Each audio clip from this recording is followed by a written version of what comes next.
Hi, I'm Dustin Abbott, and I'm here today to give you a first look at what Tamron calls the finest lens that they have ever made, which is a pretty interesting assessment from their viewpoint. This is their 40th anniversary of the SP, or super performing line. They have released a 35mm F1.4 lens under the SP brand. And so obviously they already have a very good 35mm f1.8 with VC, or image stabilization. And I've reviewed that lens previously. You can see my review of it here. But now they are going at, full at basically the first party 35mm f1.4 options, along with lens like, the Sigma 35mm f1.4 Art, which has been very successful in the 35mm focal length. However, the Tamron is coming to market with an upgraded build quality compared to the Sigma. From my experience thus far, it has better autofocus, and it has arguably better image quality compared to the Sigma, and comes in at the same price. And so they're definitely carving out a niche there, along with offering a truly competitively priced alternative at $899 US. So by comparison, a lens like the Canon 35mm f1.4 L Mark II runs you more like $1,700 in the US market. And so we're talking about a serious price savings. Today we're going to take a closer hands-on look at the lens itself and look at the build, which is very nice, by the way. And then also I'll show you some early images from the lens as well. So let's jump in. Let's take a hands-on look at the build, the design, and the handling here. So let's take a closer look at this 40th anniversary lens. And so first of all, in the hand, it does feel substantial. It does have some weight to it. It actually comes in a little bit heavier than what the Canon 35mm f1.4 L Mark II, a lens that also feels quite dense. The Canon lens comes in at 1.7 pounds or 760 grams. The Tamron is heavier, but not by a lot. It's 1.79 pounds or 815 grams. And so it comes in at 55 grams heavier. And so, I mean, it's enough that I do think you can ever so slightly feel it, but it's not enough to change the calculus in any way. The reason for the difference in weight, though, is pretty apparent. Whereas the Canon, it has lots of metal in it, but the shell is an engineered plastics. The Tamron here is a metal alloy body. It feels a little bit more premium and looks a little bit more premium because of that. It also is thoroughly weather sealed, thick gasket here.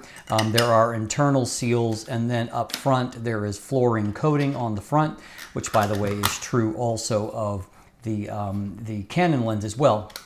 Also similar to the Canon, you've got a 72mm front filter thread, and so if you're comparing to the Sigma Art, it has a 67mm front filter thread, and it's also a little bit smaller. It's 665 grams or 1.5 pounds. And so in terms of the length and dimensions of these lenses, while the Canon technically is actually, its dimensions come in as a little bit, ever so slightly larger. So to give you an idea, it's 3.2 inches in diameter by 4.2 inches in length. So that's 80.4 millimeters by 105.5 millimeters. The Tamron comes in at 3.19, and it is 4.13 inches in length, and so just a little bit shorter. So that's 80.9 millimeters by 104.8 millimeters. So there's literally 0.7 of a millimeter difference in the length. So not a whole lot, obviously, not anything to really regard. Where the difference is maybe, and also where a little bit of that extra weight comes in, is that the Canon, as you can see, is a little bit tapered along the way. The barrel here is a little bit more just consistent. There is a little bit of a kind of a bevel coming out to the focus ring, and a little bit beyond that. But this section of the barrel is just a little bit more consistent.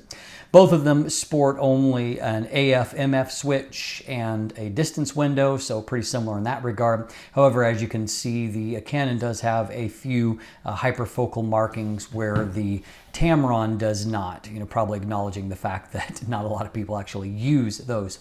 In terms of our focus throw here, the feel of the focus ring itself is good.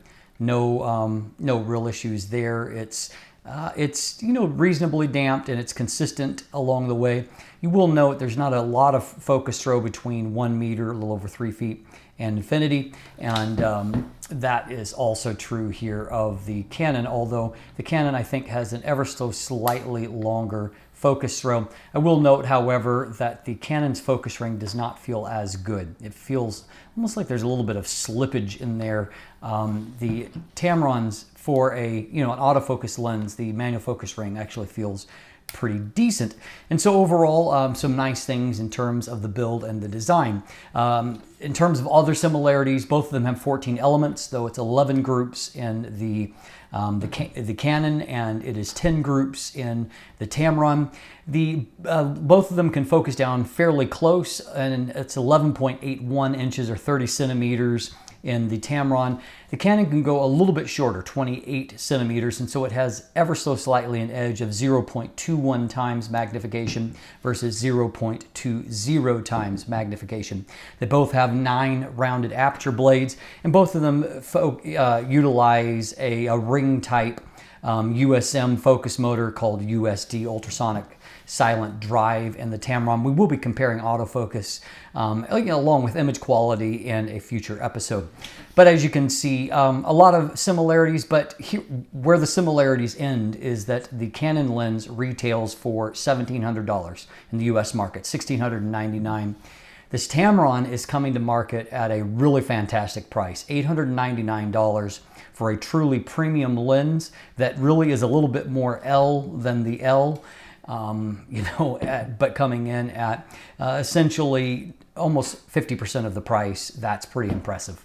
So as you can see, a lot of good things to draw from that. It definitely is a very premium lens in terms of the build. High grade of build, feels great in the hand. It's a little bit heavy, but there's not enough difference in weight to really make much of a difference compared to at least the Canon version. It is heavier than the Sigma, which is a rare switch for the Tamron lens to be heavier than a Sigma art lens, but it is true in this case, and that's because you're getting a higher grade of build, you're getting weather sealing, and also you're getting a whole lot of optics in there.